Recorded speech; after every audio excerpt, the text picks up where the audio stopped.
ওলায়া সজাগ জনতা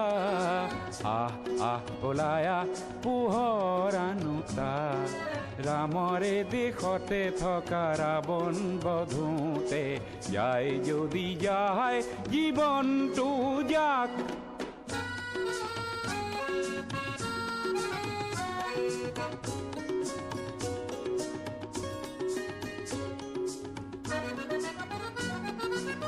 মুখৰে সেনাপতি থমকি জিৰালে কিনো হ'ব সেনানীয়ে ভাবিলে গুণিলে কলা কাকতি ফৰিং নাখগৈ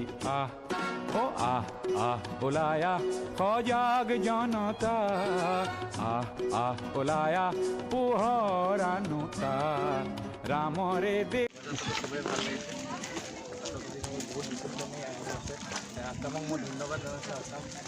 ইয়াত যে এইখন সুবিধা দিছে আহি পেলাই অংশগ্ৰহণ কৰি তাৰপিছত আজি গ্ৰন্থও অনুষ্ঠান আছে আসামো আছে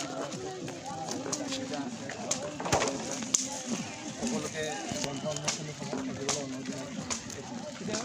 আমাৰ পঢ়া সফল সমাপ্তি আপুনি কি বুলি আমাক মেছেজ দিলে আমাৰ আপুনি কি বুলি আমাক মেছেজ দিলে এই শোভাযাত্ৰাৰ এনেদৰে সাংস্কৃতিক যিটো আমাৰ ধাৰা এটা বৰ্তাই ৰখা তোমালোকে ক'বলৈ লাগিব অসমীয়া মানুহ হিচাপে যাতে বিশ্ব দৰবাৰ নিজক প্ৰতিষ্ঠিত কৰিব পৰা এনেদৰে যাতে আমাৰ সুন্দৰভাৱে আমাৰ জাতিটোক জীয়াই ৰাখিব পাৰোঁ আমি সেয়াই কামনা কৰিছোঁ আৰু সকলোৱে সহায় সহযোগিতা আগবঢ়াব ধন্যবাদ ছাৰ আসামক বিশেষ ধন্যবাদ